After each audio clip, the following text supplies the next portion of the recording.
Kim Chiu kaagad na bamiyahe pa Hong Kong mula LA. Kaagad na sumunod sa Hong Kong ang actress-host na si Kim Chiu upang makisaya sa It's Showtime family na nauna na roon.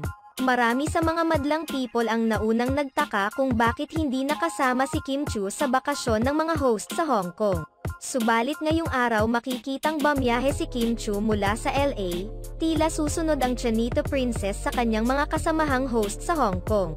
Kaagad namang natuwa ang mga madlang people lalong-lalo na ang mga fans ni Kim Chiu sa kanyang pagsunod sa Hong Kong at talagang hindi umano nito ipinagpapaliban ang bonding nila habang suspended pa ang kanilang show. Samantala, sa ibinahaging picture ni Vong Navarro makikitang kasama na nila si Kim Chiu sa kanilang pagmamasyal doon. Inaasahan ngayon ng mga madlang people na lalo pang sasaya ang bakasyon ng It's Showtime family sa pagdating doon ni Kim Chiu. Sa ngayon ay hindi pa tukoy kung hanggang kailan mananatili sa Hong Kong ang mga ito. Nagkaroon ng mahaba-habang bakasyon ang It's Showtime family dahil sa pagkakasuspende sa kanila ng MTRCB sa loob ng 12 airing days.